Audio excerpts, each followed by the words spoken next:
Bonjour à tous. Donc, dans le cadre des rencontres documentaires et animation organisées par la Nef Animation en région Aquitaine, je suis très heureuse et honorée d'animer cette étude de cas de la web-série documentaire animée Libre.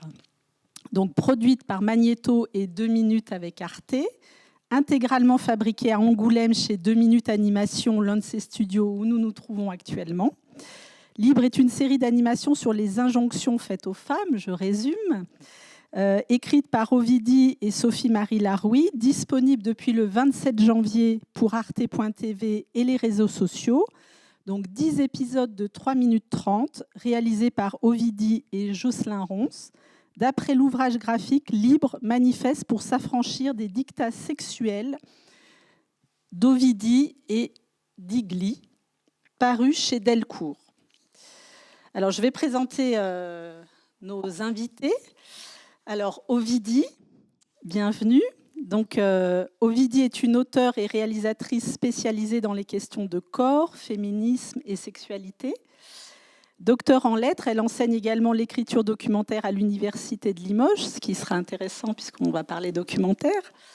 Après avoir réalisé des fictions comme des documentaires pour Canal+, et les documentaires Rhabillage, puis À quoi rêvent les jeunes filles pour France 2, Ovidie a réalisé en 2017 pour Arte Là où les putains n'existent pas, pour lequel elle a reçu le prix Amnesty International. Tu enfanteras dans la douleur, son dernier film en date, également diffusé sur Arte, témoignait des violences obstétricales subies par de nombreuses femmes au moment de leur accouchement. Jocelyn Ronce est réalisateur, designer, animateur, réalisateur de nombreuses séries d'animation depuis plus de 15 ans. Jocelyn a co-réalisé la série Libre avec Ovidie.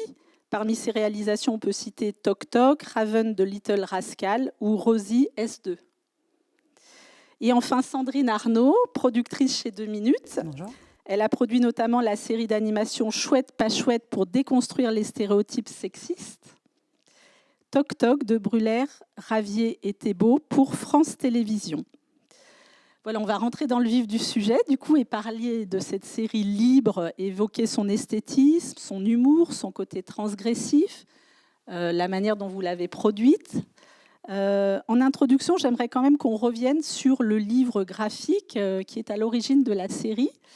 Donc, Ovidie, est-ce que vous pouvez nous expliquer un petit peu comment ce projet de roman graphique est né et comment vous avez travaillé avec une BDiste, illustratrice d'Igli, ici? À l'origine, Libre, c'est ni vraiment une bande dessinée, ni vraiment un roman graphique, c'est plus un manifeste illustré.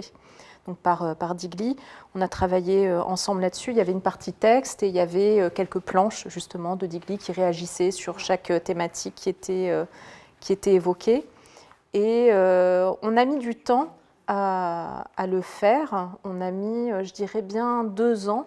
Pas parce que ça nécessitait énormément de travail, mais parce qu'on était toutes les deux en pleine évolution libre. C'est sorti en octobre 2017, donc en plein mouvement MeToo. On ne l'a pas fait exprès, hein, évidemment, puisque c'était programmé depuis des mois, mais c'est sorti en pleine explosion. Il y avait des témoignages de femmes de 82 pays, il y avait des millions de femmes qui témoignaient en même temps. Il y a eu une sorte d'effervescence à ce moment-là, mais on sentait que nous, déjà, les 2 années qui précédaient, Digli et moi, on évoluait. C'est-à-dire, au début, en fait, Libre, c'était censé être un anti-guide de l'amante parfaite. Et plus ça avançait, plus on s'est dit non, en fait, c'est pas de ça dont on a besoin là, maintenant, tout de suite. C'est plutôt déconstruire les stéréotypes, déconstruire tous les dictats. D'ailleurs, le sous-titre de Libre, c'était Manifeste contre les dictats sexuels. Donc, déconstruire tous ces dictats sexuels, toutes ces injonctions. Et c'était là-dessus qu'on avait envie de travailler. Donc, à l'origine, Libre, c'est un manifeste illustré. Et du coup, le choix d'Igli, c'est vous qui l'avez fait. Enfin, vous vous êtes rencontrés, vous aimiez son dessin et le rapport à l'image du coup que la BD a introduit dans votre travail. Digli, on s'est rencontrés à Angoulême. En fait, Angoulême, c'est the place to be, il faut le savoir quand même. C'est là que les projets naissent, en fait, vraiment. Et on s'est rencontrés, on dédicaçait toutes les deux sur le stand Delcourt pendant le festival d'Angoulême. Et puis, elle est venue m'apporter une de ses BD qui était Forever Beach. Et au moment de chercher une illustratrice pour Libre, je me souviens d'avoir dit à mon éditrice, et pourquoi pas Digli, parce que son dessin est vraiment chouette. Et c'est pareil, Digli, entre Forever Beach et ce qu'elle fait maintenant, il y a eu une grosse évolution, je dirais pas seulement de traits évidemment, mais aussi de propos. On a toutes les deux évolué en même temps sur ces questions de féminisme. Et voilà, donc on s'est rencontrés à Angoulême, et voilà, tout commence à Angoulême. Du coup, le passage du roman graphique à une web-série est venu d'une envie, ou vous avez été contacté Non, l'idée vraiment à l'origine est la mienne en fait, parce que ce qui s'est passé, c'est qu'au moment de la sortie de Libre, donc là vraiment 2017-2018, avant même qu'on rentre en contact avec 2 minutes et que je fasse la rencontre de Jocelyn, on a fait beaucoup d'interventions en librairie avec Digli. Et on s'est rendu compte que les personnes qui venaient nous écouter, c'était des jeunes filles, des jeunes femmes, plus jeunes que nous, vraiment. Et on s'est posé la question de... Déjà, on a pris conscience qu'il y avait une résonance, qu'il y avait un écho, qu'il y avait un intérêt pour ces questions-là, de jeunes femmes qui étaient en train de réfléchir à la déconstruction, finalement. Et je me souviens, après la parution du livre, bon, il y a eu un petit succès de librairie, mais un succès de librairie, ça n'égalera jamais les scores qu'on peut faire justement avec une diffusion sur Internet d'une web-série comme c'est le cas là. Et on s'est dit, enfin moi je me suis dit, comment est-ce qu'on pourrait faire pour que ça touche le plus grand nombre, et cette cible-là, c'est-à-dire une cible qui a, on va dire, entre 18 et 35 ans. La web-série, c'était plutôt malin. Et finalement, le pari, d'ailleurs, il a été remporté, puisqu'on est à quelque chose comme 18 millions, hein, c'est ça, de vues. Donc, gros succès. Pourquoi ? Parce que c'est accessible de son portable, et parce que c'est gratuit aussi, que c'est en accès libre. Et voilà, l'idée première, c'était s'adresser au plus grand nombre. Voilà, c'est comme ça que c'est né. Et puis après, il y a eu Angoulême, re-festival d'Angoulême. Et par l'intermédiaire de mon éditrice, l'éditrice de Libre, j'ai rencontré l'équipe de 2 minutes. Voilà. Donc Sandrine Arnaud, peut-être vous allez nous raconter cette rencontre et ce positionnement de 2 minutes sur cette web-série Arte.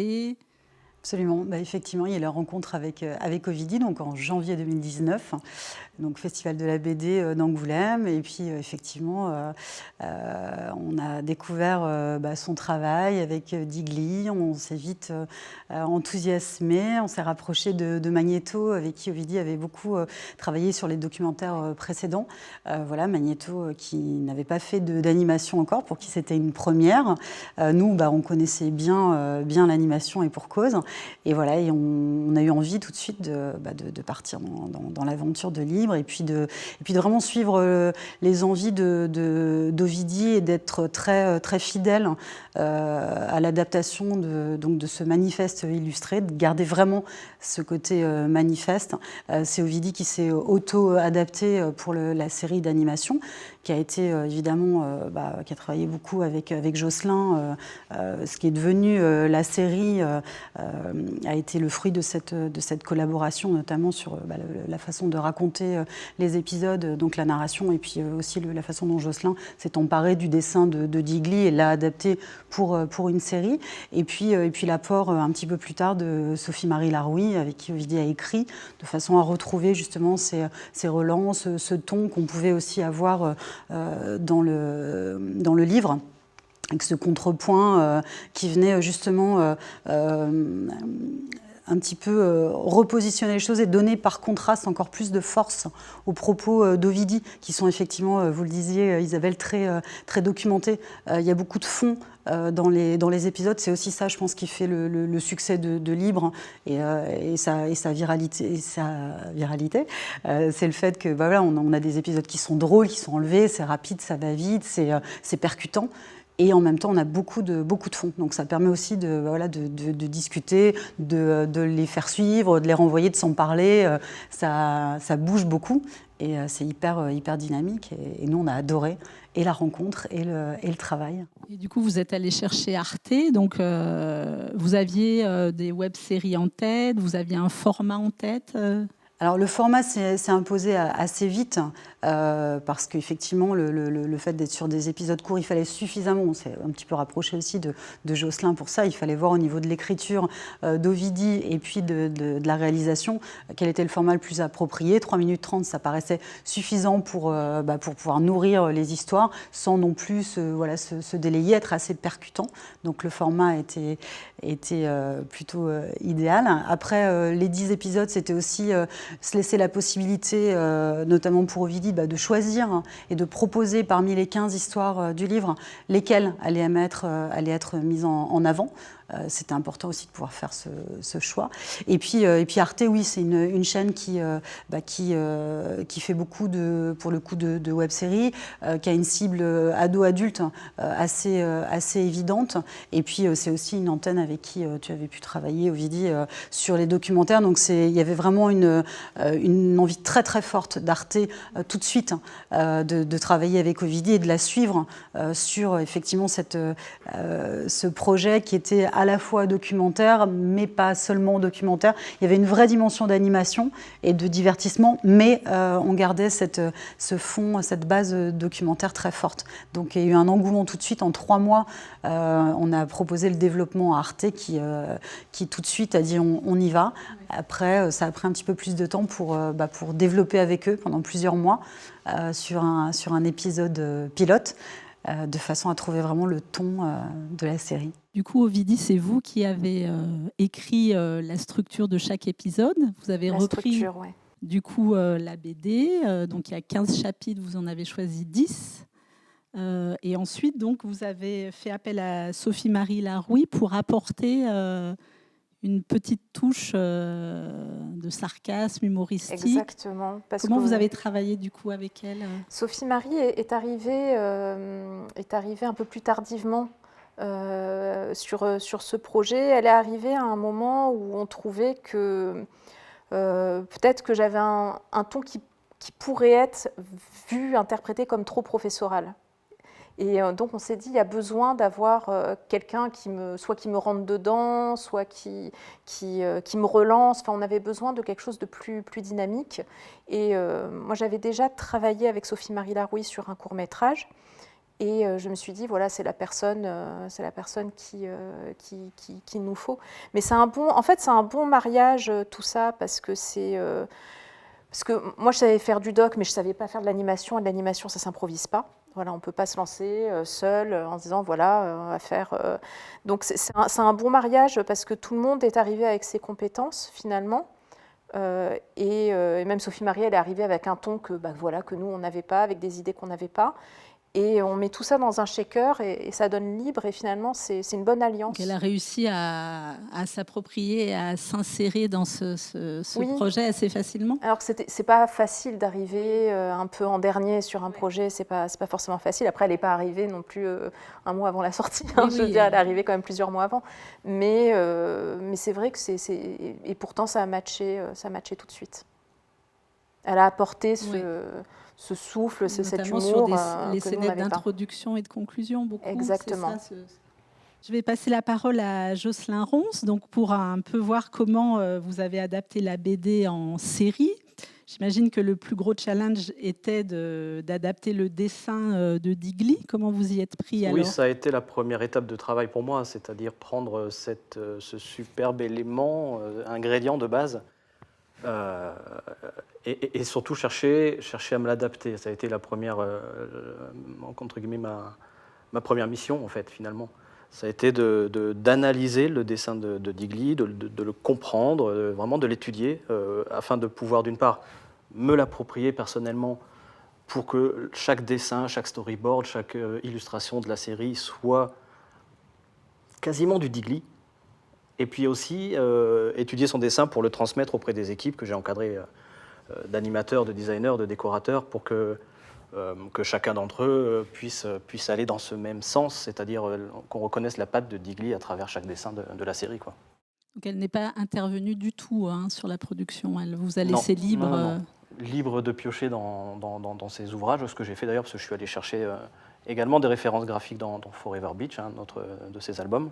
Et puis de toute façon, on était sur une mise en scène très, très, très dans l'illustration. On allait avoir besoin d'ajouter des tas d'éléments graphiques qui ne sont pas présents dans la bande dessinée de toute façon. Donc, c'était pas juste reproduire quelques-uns des dessins qui existaient dans ces albums, c'était comprendre son dessin et dessiner à la façon de Digli, quoi. Donc vous avez fait un épisode pilote en fait qui vous a servi d'essayer, j'imagine, le ton, comment animer les personnages, comment travailler ensemble aussi. Comment travailler ensemble, et la principale difficulté, et là où on a le plus vraiment cravaché, c'était sur le ton de la mise en scène, justement, on en parlait tout à l'heure. Il y avait quand même pas mal de particularités sur le projet. On avait ce côté didactique qui est quand même assez particulier pour des épisodes d'animation, hein, déjà. On avait un sujet qui est la sexualité qu'il fallait mettre en image de manière assez humoristique, mais il y avait plein de terrains glissants, c'est-à-dire qu'il fallait faire attention de ne pas devenir trop vulgaire, réussir à trouver l'équilibre entre l'illustration et le texte en voix off sans paraphraser, parce que ça c'est le premier piège. Paraphraser, ça veut dire que l'image et le son disent la même chose, c'est super chiant, c'est pas intéressant. Et l'autre difficulté, c'est dans la balance, de ne pas partir dans une illustration trop éloignée du texte, parce que là, on perd complètement le fil conducteur. Donc ça a été des phases de brainstorm assez denses, mais assez marrantes parfois, j'avoue. On a eu plein d'idées pourries qu'on n'a pas gardées. On a eu quelques fous rires. Qui faisaient rire que nous. Hein. Ouais, mais c'était marrant. Mais, oui, c'était marrant. Mais c'est pas... C'est là où c'est drôle, c'est que sur 10 épisodes, c'est pas beaucoup, ça va relativement vite, 10 épisodes, mais on a quand même bien galéré sur les premiers, de trouver le bon équilibre, le bon ton, et les 2-3 derniers épisodes, en 2 heures de temps, on les avait, quoi. Ça roulait tout chaud. On avait trouvé la mécanique assez rapidement. Vous avez trouvé la structure, le ton. Absolument. Et puis, aidé aussi par l'équilibre qu'a apporté Sophie Marie, avec la mise en place des scénettes, Oui. nous ont permis de mettre en place des personnages récurrents, ce qui structure nos épisodes. On avait trouvé cet équilibre entre des illustrations très humoristiques, d'autres vachement plus poétiques et graphiques. C'était des idées, je me suis dit, oh, tiens, j'ai une idée, tiens, qu'est-ce que t'en penses, c'est bizarre, mais ça peut être joli et tout. Et puis c'est cet ensemble d'équilibre, cet équilibre-là qui donne aujourd'hui le ton de la série, quoi. Oui, c'est vrai qu'on retrouve différents types les hommes, les femmes, on finit par les connaître au fur et à mesure des épisodes. Ovidie, on voit aussi quand vous apparaissez en animation, à certains moments clés des épisodes. Ça a été compliqué. Voilà. Ça, c'est quelque chose Il y a vraiment un rythme auquel on s'habitue au fur et à mesure. Ouais. Ça a été compliqué, parce que c'est un cas de figure auquel on ne pense pas, mais j'ai dû créer le personnage de ma co-réalisatrice, en lui soumettant, tiens, qu'est-ce que tu penses de mon modèle? C'est assez inédit comme situation. C'était très, très étrange, hein. Très étrange pour toi comme pour moi d'ailleurs. Mais ouais, parce que moi en plus je voulais pas trop apparaître. Enfin bon, c'était ouais. Ça a fait l'objet d'une vraie réflexion, ce que je devais apparaître. On sent que c'est sur la pointe des pieds, mais oui, voilà, c'est ça, c'est un petit peu. Ça aurait pu être plus, mais non. Non, mais pas trop. Voilà, point trop n'en faut. Ouais. Après, vous avez trouvé des vraies idées, par exemple, pour parler des statistiques, pour mettre en scène les statistiques ou le tableau. Moi, j'aime beaucoup les moments mathématiques avec le tableau. Oui, ça fait partie des codes graphiques récurrents. On a toujours cette phase de statistiques mis en image. Alors, c'est pareil, les statistiques à mettre en scène, en illustration. Une fois, 2 fois, 3 fois, on trouve des codes graphiques qui passent bien. On a essayé de jamais faire 2 fois la même chose sur 10 épisodes. Ça devient vite compliqué un peu sur la fin quand même, mais on a réussi à s'en sortir. Du coup, Jocelyn, sur l'animation, le type d'animation, comment vous avez travaillé, quel type de logiciel, en quelques mots? Alors, on a travaillé sur le logiciel Animate, qui est le logiciel historique à la Société 2 Minutes, hein, et que je connais moi depuis très longtemps, parce que je suis directeur d'animation ici, donc c'est mon joujou, on va dire. Mon approche sur l'animation de Libre était de faire quelque chose qui ressemble le plus possible à de l'animation traditionnelle, c'est-à-dire redessiner. Absolument. Voilà. Évidemment, on s'est servi de nos outils maison qui passent inaperçus, qui font gagner un petit peu de temps, de productivité malgré tout, mais je voulais surtout pas que ça se ressente. Je voulais retrouver dans le rendu de l'animation la même sensibilité, la même subtilité que je retrouve dans le dessin de Digli. Tout ça, pour moi, était dans une cohérence. Ça m'a demandé j'ai dû demander du coup aux animateurs de faire certains efforts au niveau qualitatif, mais ça a été d'une facilité folle parce que tout le monde était tellement motivé. J'ai eu la chance, encore tu parlais du côté court-métrage, oui, on a fait 10 courts-métrages. En effet, on avait très peu de passerelles entre les équipes et moi, hein. J'étais en direct, en contact avec les animateurs. Et ça a été tellement facile parce que voilà, les équipes étaient surmotivées par le projet et elles ont toutes adoré bosser sur Libre. Et ça a rendu le travail hyper agréable, quoi. Du coup, Ovidie, vous avez suivi un peu toutes les étapes. Vous avez découvert comment on fabrique un film d'animation, storyboard, animatique. Pas autant que je l'aurais souhaité, parce qu'il y a eu les histoires de confinement qui ont fait qu'il y a une partie, moi, que j'ai pratiquement pas vue, qui a été justement cette partie où toi, tu as été avec les équipes. Et c'était un peu frustrant. Moi, j'ai pu re-rentrer dans la boucle à ce moment-là qu'à partir du moment où on a travaillé le son. C'est une bonne transition parce que je voulais qu'on parle un petit peu du travail sur les voix. Vous avez effectivement un casting de voix, de personnalités issues du milieu du stand-up et de la radio assez impressionnant. Voilà, après, il y a le ton est didactique, engagé, avec une dose d'humour. Enfin, Donc, vous avez travaillé ensemble sur les voix, les bruitages. Comment vous êtes répartis le travail On là-dessus? s'est partagé le travail sur la musique et sur les bruitages, mais sur les voix, là où Ovidie a la frustration de la fabrication. Toi, t'as la Moi, j'ai la frustration de ne pas avoir pu assister aux enregistrements des voix, encore une fois, à cause du confinement, quoi. Après, on s'est répartis. Très limité en nombre de personnes présentes en studio, donc voilà. Oui, on avait une jauge de 3 personnes seulement en studio, et donc c'était vraiment, voilà, Ovidie avec le comédien, l'ingénieur du son, fatalement, et voilà, on avait notre trio, et la directrice de plateau était à l'extérieur, dans une autre salle, une autre cabine, ce qui était un peu compliqué aussi, mais voilà, il fallait, et puis Sophie-Marie qui passait faire des petits making-of, voilà. C'est vous qui avez dirigé les voix, la manière dont jouait chacun? Essentiellement avec l'aide de la DA qui ouais. était là dans la cabine à côté. Et ouais, bon, ça, on a enregistré ça sur Paris, hein, évidemment, pour la disponibilité de tout le monde. Donc voilà, c'est ce qui explique que Jocelyn n'était pas là non plus. Rattraperai moi aussi, t'inquiète. Mais voilà, on espère bien que la prochaine fois, tu seras avec nous en studio et que moi, je serai un peu plus présente avec les équipes d'animation. Mais oui, c'était un moment qui était vraiment agréable, déjà parce qu'ils sont tous très drôles dans la vie. Et puis c'était...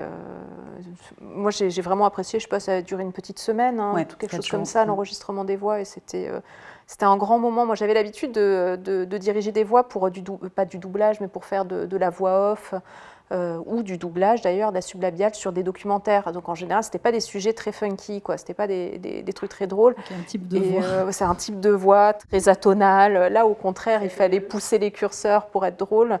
Et non, c'est vraiment un très, très grand moment. Il y avait Panayotis Pasco, il y avait Shirley Soignon qui, effectivement, tous les deux viennent plutôt du stand-up. Il y avait Émilie Mazoyer qui vient de la radio. Xavier Delaporte qui vient de la radio aussi, qui vient de France Culture. Enfin voilà, on avait un super casting, j'en oublie plein là comme Océan. ça. Océan, bien sûr. Ils ont Daniel, ouais. Enfin, on n'avait que des gens. Et puis Sophie-Marie aussi. Et oui, Sophie-Marie et toi. Oui, puisque puis toutes moi les aussi, deux. oui, de fait. Ouais. Mais c'est pas évident non plus on avait effectivement, on a eu des sessions d'enregistrement avec Ovidie qui se redoublaient sur les épisodes dont elle avait fait les voix témoins sur ses textes. Enfin, il y avait une espèce de petite mise en abîme comme ça. C'est ça, il y a un truc un peu curieux, de schizophrénie, complètement. En se voyant soi-même en dessin, à l'écran, c'est un truc un peu bizarre. Ouais. Donc, en conclusion, Ovidie, je voudrais vous faire réagir un petit peu au choix de l'animation pour adapter ce manifeste. Après tout, ça aurait pu être en images réelles. Voilà, là, il y avait les dessins, mais ce n'était pas obligatoire. Donc, vous estimez, est-ce que c'est une découverte pour vous que l'animation puisse traiter comme ça de sujets très adultes, très documentaires? Est-ce que vous aviez vu d'autres choses de ce type? Est-ce que vous trouvez que l'animation permet tout et permet de représenter des sujets tabous, des choses qu'on pourrait difficilement montrer en images réelles? Moi, déjà, j'aime bien le documentaire d'animation, de façon générale. J'avais aimé, par exemple, je sais pas, Vassa avec Bachir, ou même plus récemment, là, le documentaire sur la commune, dont j'ai complètement oublié le nom, mais voilà, qui est passé sur Arte récemment. Enfin, voilà, moi, j'aime bien. Oui, il y a un vrai courant documentaire animé depuis... J'aime les écritures documentaires, c'est vraiment ça, plus que la fiction, vraiment, encore.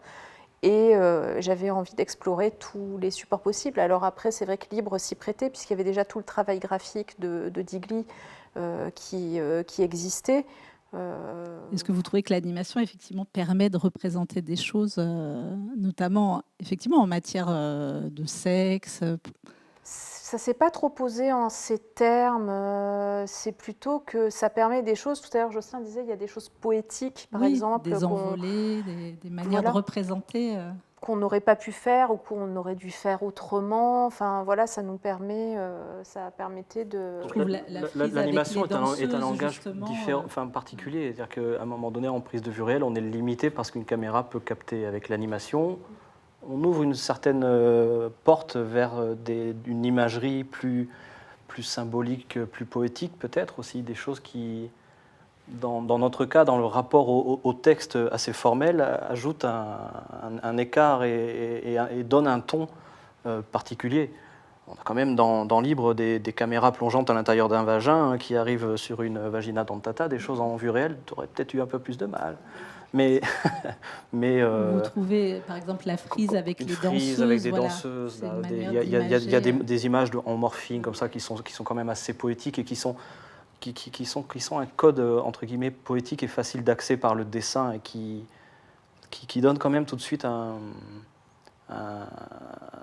ton assez fort, je trouve, particulièrement dans du documentaire animé, c'est appuyé par une voix off dans une illustration, pas premier degré, une illustration un petit peu décalée, comme ça, je trouve que ça amène une vraie force au discours documentaire. Moi, j'aimerais bien un jour faire un long documentaire animé. Oh, mais ça coûte tellement de blé. Alors ça, c'est un truc que j'ai découvert, parce que moi, je ne connaissais rien à l'animation avant d'arriver là.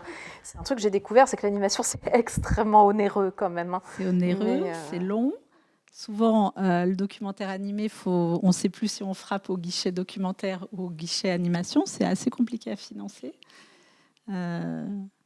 Et sur l'aspect documentaire de la série, vous l'appelez une série documentaire animée sans problème. C'est-à-dire qu'il y a un aspect... En tout cas, c'est comme ça, sur le site d'Arte, c'est comme ça, par exemple, que c'est présenté. Ouais. Web-série documentaire animée. Vous êtes allé chercher beaucoup de documentation en matière de statistiques, études sociologiques. Il y a quand même une petite partie fiction, on continue à réfléchir bien, parce qu'il y a quand même la scénette et la conclusion qui... c'est quand même de la fiction stricto sensu, quoi, puisqu'on a des personnages qui ont un dialogue imaginaire. Enfin, on est quand même un petit peu... Je dirais, un épisode, ça fait quoi? Ça fait 3 minutes 30. Les scénettes d'intro et de conclusion, ça fait 30 secondes. On va dire, il y a quand même 30 secondes sur un épisode de 3 minutes 30 qui est de la fiction pure. Donc, on peut se poser la question, voilà, est-ce qu'on est, où? Est-ce qu'on est complètement dans le documentaire? De scènes réelles, de personnages réels qui sont représentés. Ouais, mais quelque part, toute fiction s'inspire aussi de... Mais c'est vrai qu'il y a une partie, on sent que le réel pousse. Le réel pousse, ça c'est clair. Mais il y a quand même 3 minutes, sur les 3:30, il y a quand même 3 minutes qui s'inspirent de notre environnement médiatique, qui s'interroge, qui donne des chiffres, effectivement, qui est documenté, qui s'interroge sur tout ce qui nous entoure dans notre environnement culturel. Et puis, il y a vous, on vous voit, on vous entend. Il y a moi, ouais. Est-ce que c'est de l'autofiction, cette série, en partie? Non, parce qu'au final, je ne dis pas grand-chose de moi, sauf dans un épisode où je parle, où je raconte que je me suis fait congeler le ventre et puis les régimes, voilà, l'aspartame. C'est ça. Mais sinon, à part cet épisode-là, il n'y a pas. Finalement, je ne raconte pas grand-chose. Il n'y a pas de dimension auto-narrative, quoi. Très bien, merci à tous. Donc, l'animation va continuer à faire son œuvre dans votre vie, dans vos vies. On espère bien. C'est sûr. C'est sûr. Il y a des chances. En tous les cas, bravo, c'est un travail remarquable, je trouve. Et voilà, moi, j'ai eu beaucoup de plaisir à la voir et à la revoir et à la montrer. Voilà, merci à tous. Non, mais le pire, c'est que si j'envoie une photo de ma chatte à un gars, ils savent tellement pas comment c'est fait qu'il va rien comprendre à ce qu'il voit. C'est clair. La loose, imagine, t'envoies ta chatte, le type y répond « C'est quoi ?» Nah.